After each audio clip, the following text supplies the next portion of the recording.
Welcome to the Metal Prognosis. My name is Lee, and on today's video we are talking about EQing. We're going to be talking about two different types of EQings as well. We're going to be going through pre-EQ and post-EQ.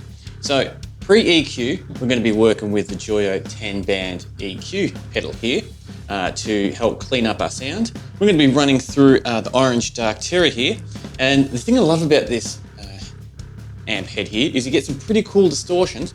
The one thing I don't like about it is the lack of options that you get to try shape that, even though there is a shape knob here. But as good as that is, it's nowhere near as good and as detailed as something like this, an EQ band is.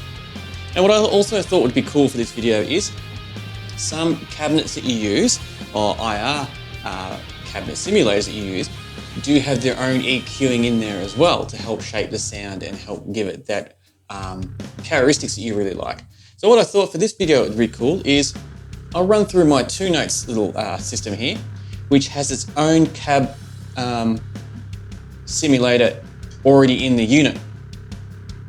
So we'll use that so you get a nice dry signal to start with, and then see how we can really shape it and make it shine a little bit more. So it's really going to be interesting to see, because I've actually not used that. I think I've only used it once or twice just to see how it sounds, but I actually haven't delved in deep with it. So it's going to be really interesting with that too. So first thing we're going to do is get this all plugged in. We'll do a quick dial of this EQ. We're not going to go too in depth with it, but enough to give an idea of how much we can shape it. And then we'll hop on to the studio there, and then I'll talk through my thoughts on how I like to post EQ my things and how I like to approach it. Because there are countless number of ways in how different engineers or just guitarists or other musicians that like to do in their own recording and engineering, how they like to approach it. So I'll give you a little bit of an insight on how I like to do it. So let's get this all set up and start having some fun.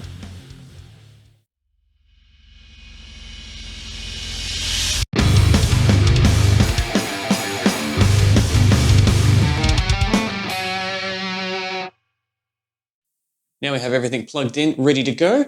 Got my Onsby guitar here, tuned down to G, which is nice. And like most videos, when you say, this is what it sounds like before you turn it on, it's kind of true. But this is what I've dialed in just with the orange Dark Terror here. So we've got...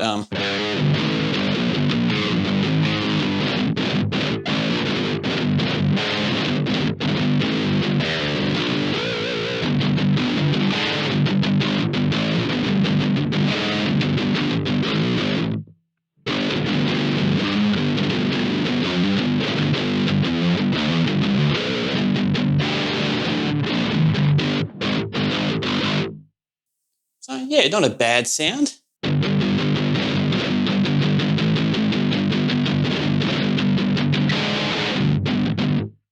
Especially as a starting point, that sounds pretty decent, but let's see if we can sparkle it up a bit and get it sounding a little bit brighter.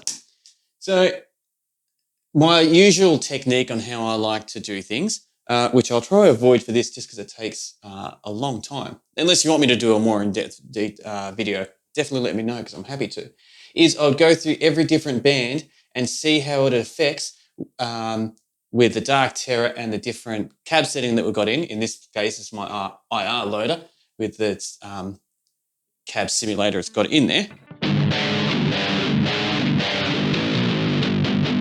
And see how they would react. So for example, I'll go, let's say I'm looking to brighten it up. So we'll go around about this little bright area here, and I would test, say, this one here just as an example.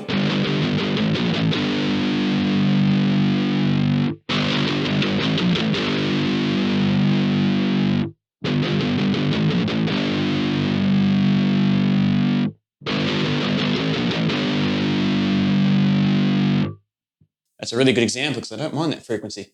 So I'll put it fully extreme up, fully extreme down to really hear how it affects with the chain that we've got working.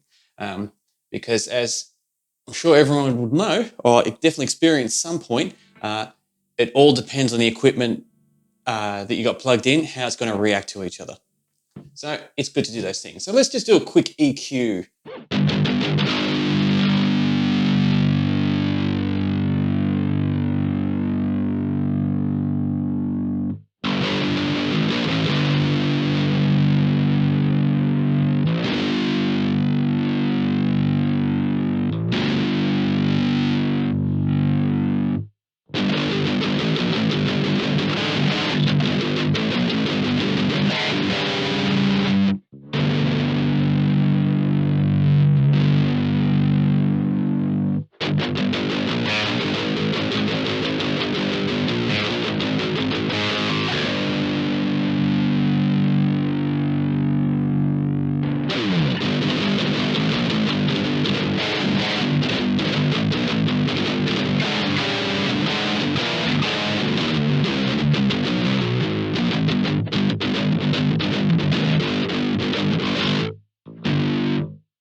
Okay, not sounding too bad.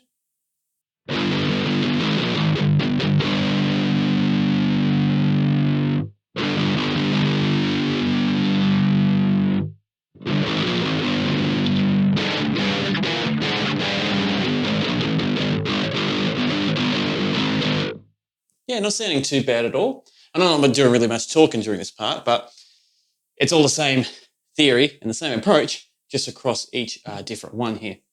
So now I've got something decent, like it's like all things. We can delve in deeper and spend more time, but we want to get through this video. So let's just give it a full boost and see what it sounds like, increasing the whole EQ spectrum that we've got plugged in.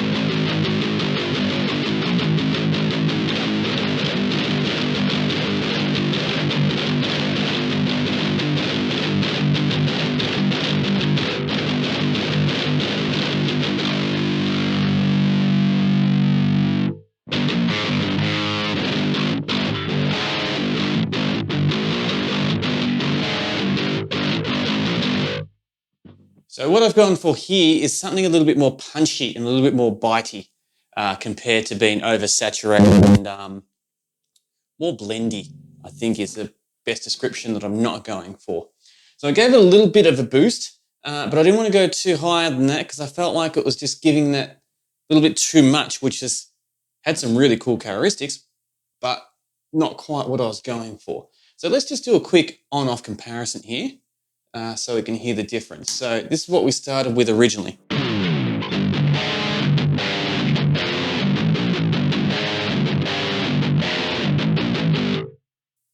To this.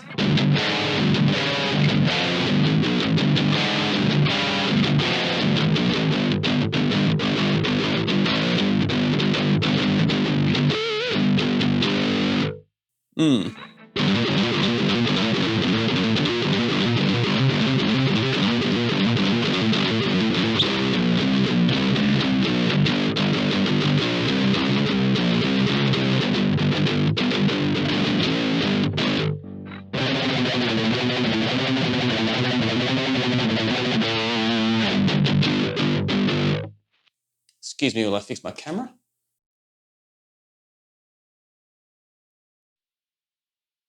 Apologies about that. First I kept knocking the pedal out of frame and then the camera just decided to fall. So that is not having the best night tonight. But we progress and we keep pushing on. So that's sounding pretty decent as it is. So I think we might leave it there with this sound here that we've got.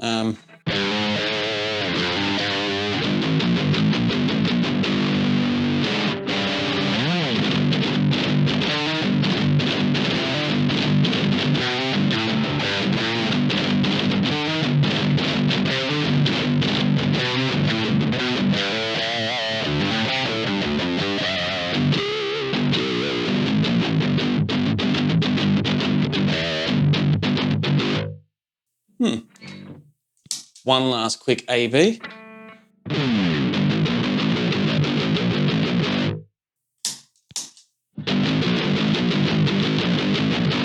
So it really does brighten it up and brings a lot more out of it.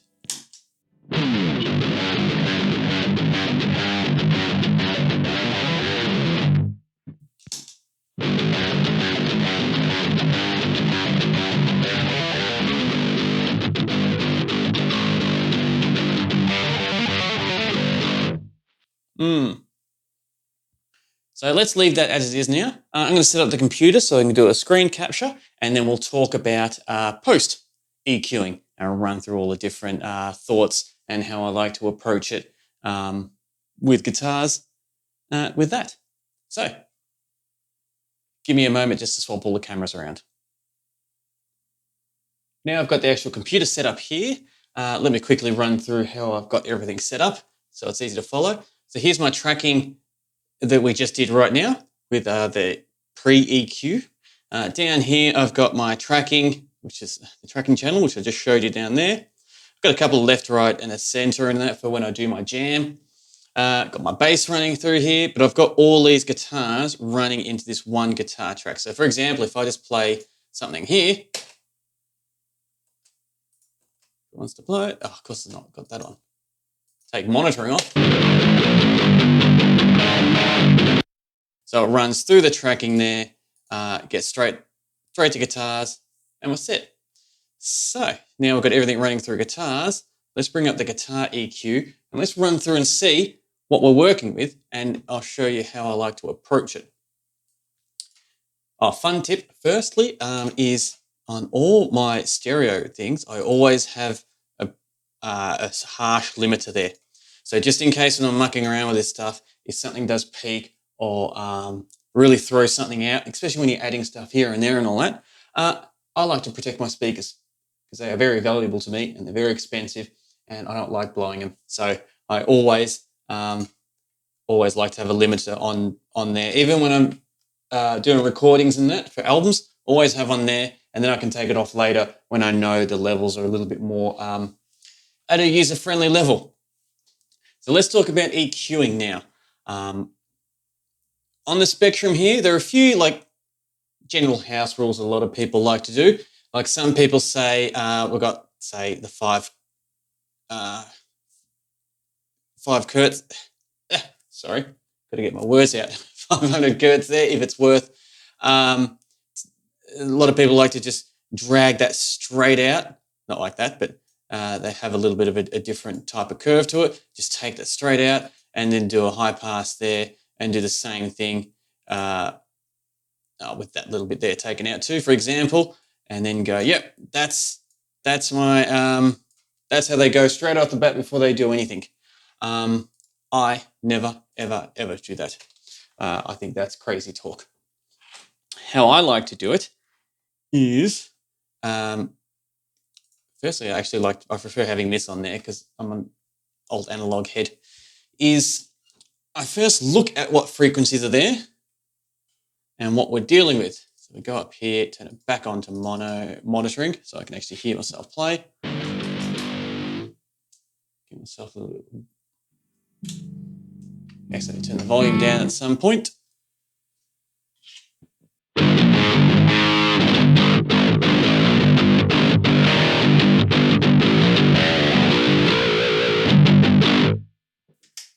So we have a lot of bottom end coming in there. And as you can see, I keep pointing at the screen, I've got to remember to use the mouse. We definitely have some, a little bit of hovering noise there. So the hovering noise is just when nothing's playing, and that's the natural noise that's coming through all the equipment. Normally a noise gate or something like that could easily get rid of that, but that's not what we're here for this video. And it's definitely not piercing in any way that's annoying us. Definitely not annoying me anyway. Hopefully it's not annoying you.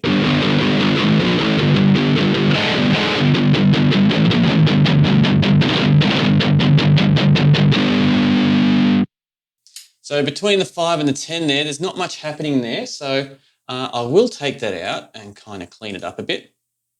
Now I like to do it on a low pass 2 with this because it's got a nice deep curve there that I like. So it's a little bit easier to control.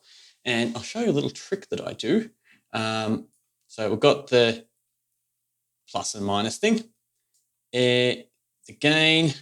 So we'll turn the gain all the way down to really shut it off. You can control it here if you wanted to, but once again, I'm a little bit of a, I just learned analog, so I prefer to use it. Now, if we just drag it to about, probably about there-ish. Let's have a quick look at it.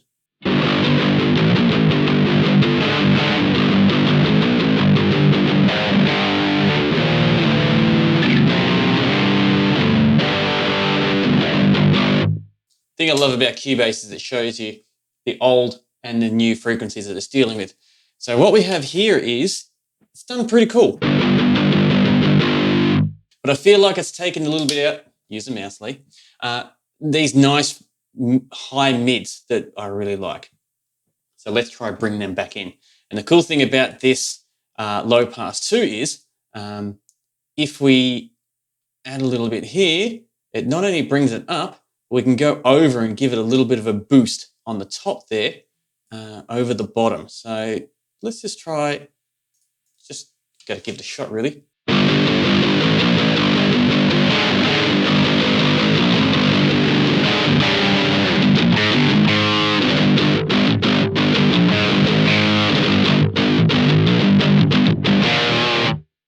That is cool. I hope you think it's cool as well. But that's really helped bring back the clarity that we took out when we dug too deep in there. So see if we can dig it a little bit more up.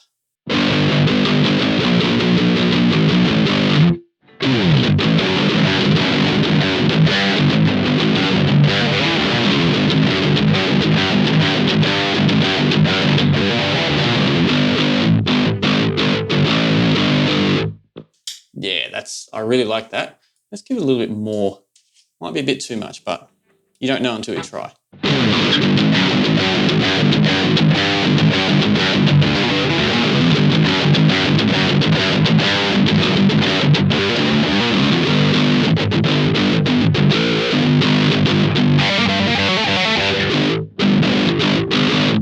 Not the best playing I've done, but the sound, yeah, I like it a little bit more.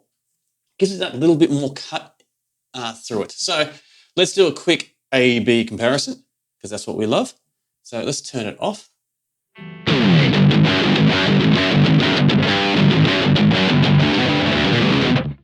And do it again.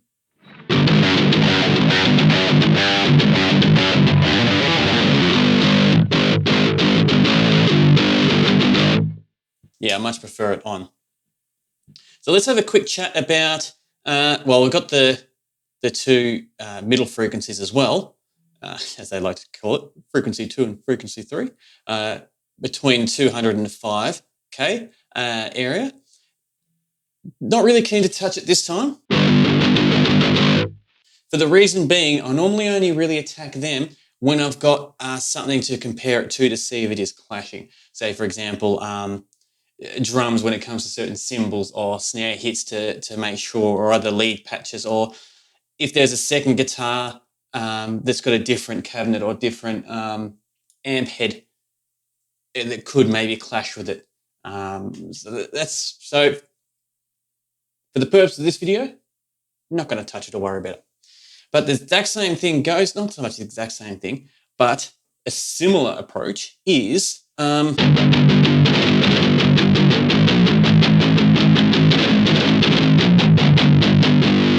here's a mouse lead, is all these lower registers here.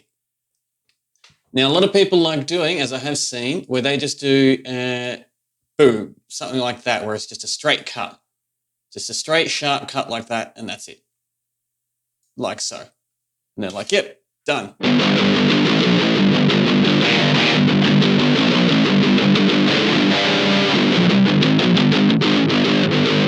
So they can really home in and emphasize just the guitar frequencies that they want to come out. The reason why I don't do that is, for starters, I've got to go back to my golden rule of let's see what frequencies we're dealing with first, instead of just having numbers to go, here's my default, bang. Like, for example, I'll never have a preset. I mean, there's heaps of presets here, but I'll never go to one of those even as a starting point. I always prefer to hop on, see what frequencies we're working with, and then build from there. So the one reason, going back to what I was saying, that I don't just either cut it off straight at the 100 or 75 mark, or whatever examples some other people like to do and kind of like to preach, is you do lose a lot of bottom end and body from your actual guitar tone, but also too, I like to see how they can blend in with the drums. Because sometimes you can really help splice, for lack of a better term, or merge the, say for example, the toms. The toms are some of the guitars. So as the toms are playing, and if the guitarist is playing something like,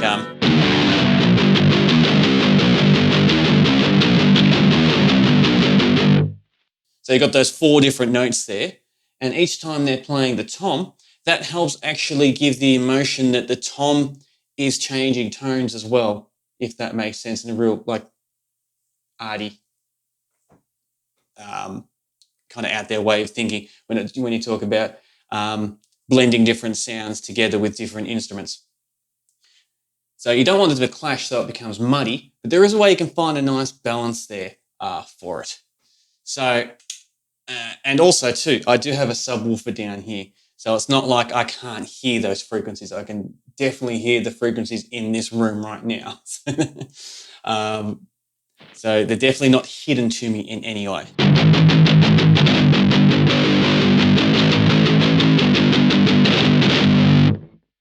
So what I might just do is clean it up, just this little end here and all that, because it shouldn't take too much of the grunt away. So if we go back to a high pass 2, it's the same type as that there, and we kind of just shape it a little bit like that. So I've got a little bit of a curve there. Take it all the way out. Now let's see what we get with that.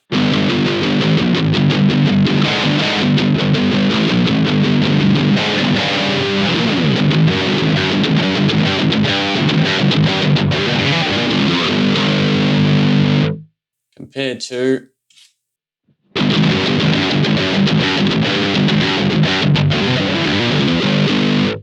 so very subtle, but it does clean it up slightly.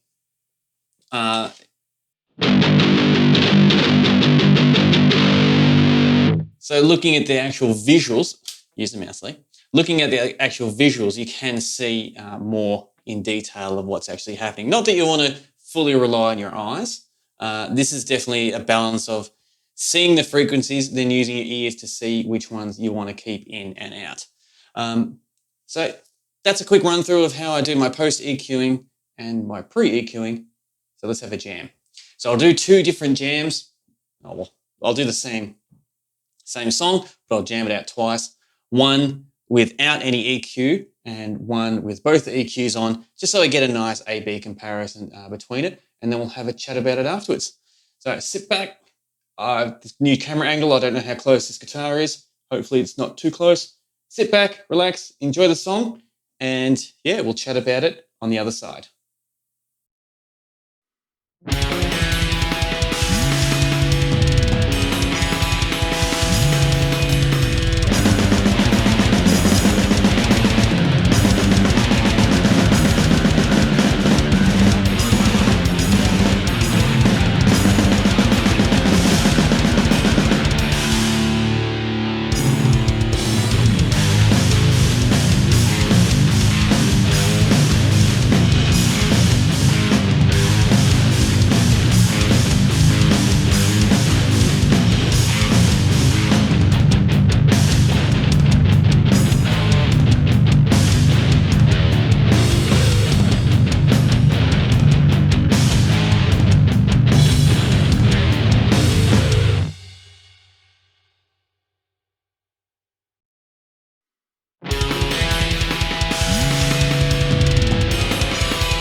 Time for my final thoughts on this EQ little video I'm doing here.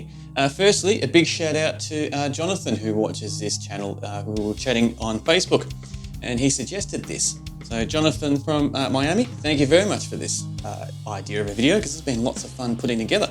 And in saying that, I am extremely confident that Jonathan knows exactly about EQing and how this whole journey works. So it's not so much an inquiry about, can you teach me? But I think he just wants to know my thought process on how I like to do it. And this is what I love about these type of videos. It's not so much just showing you 100%, but more opening up for the conversation, because there are countless number of ways on how you can approach this when it comes to dialing in and really homing in type of characteristics and tones that you want out of whatever you're using in the studio, whether it be on high gain stuff for the guitar, for the bass, drums, vocals, anything or any instrument that you are implementing. So yeah, thank you very much for that, Jonathan. Now, in saying that, the EQ that I put through here, it's a little bit subjective. I don't think it's that extreme, but I'm only comparing it to what I've done in the past, because I've done a lot more extreme EQing different tones in the past. So for me, it doesn't look that bad. For you, you might think, holy crap, you are going way overboard with that. But it's all subjective and everyone is correct. So however you view it is how you view it. So with the Orange Dark Terror, as I said during the setup, I do love this amp, but it definitely lacks the ability to really delve in deep with trying to EQ and shape your tone. So I always do love adding in a band controller like this, or something equivalent, even if it's a 6-band EQ like a lot of popular pedals are as well. I'm definitely a big fan of doing that. And post, when I spoke about the post when we went onto the studio and had a look there, that is a really good example of how I like to approach it pre-mix, if that makes sense. So when I'm working with a guitarist or work with my own guitars, that's kind of how I view it.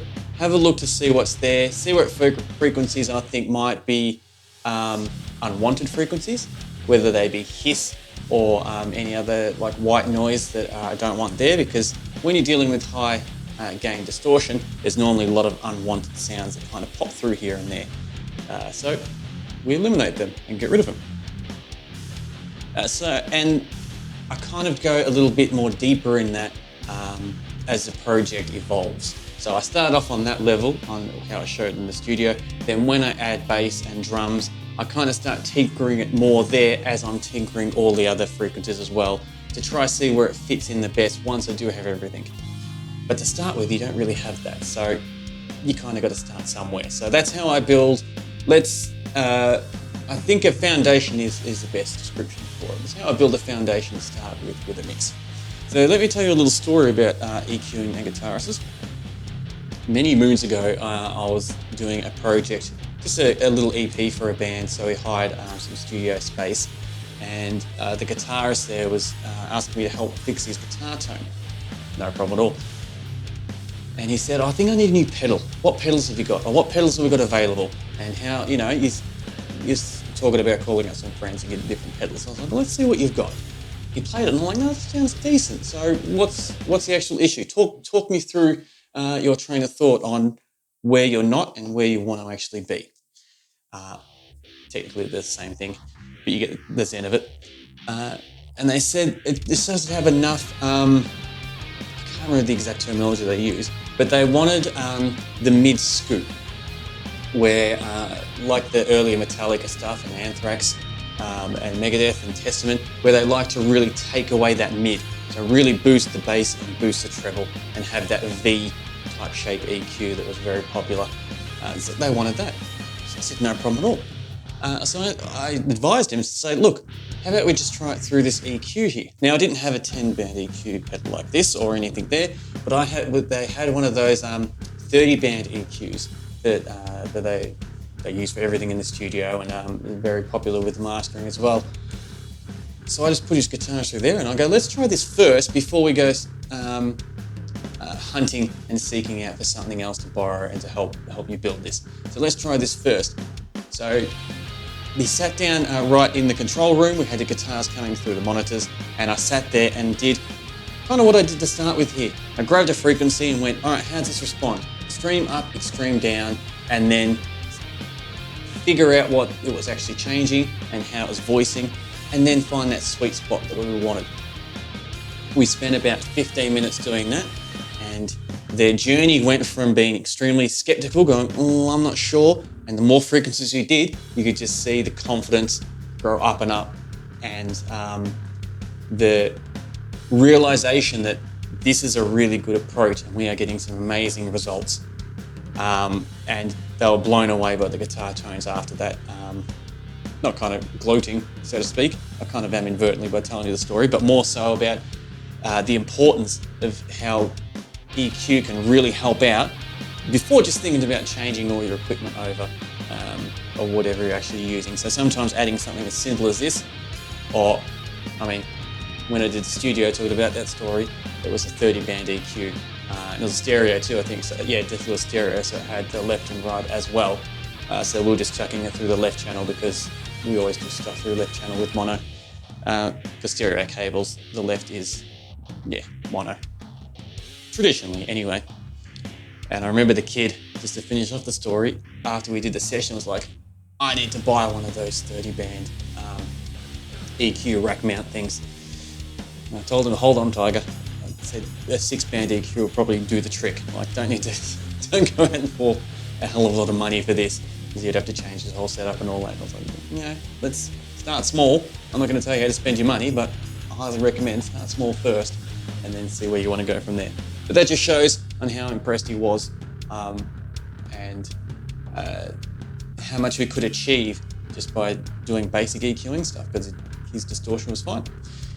And he's saying that, just like in this video here, where the distortion we had here wasn't bad at all. It was a solid distortion, which the Dark Terror does give off a solid distortion. But I feel like as soon as I go into my lower tuning there, I do start losing things and stuff. And stuff gets a little bit muddy. So now let's have a quick talk about the jam, which hopefully was a little bit self-explanatory just hearing him, where as soon as we turned on the EQ, pre and post, it really popped. It really cut through the mix really nicely, and it was a lot more,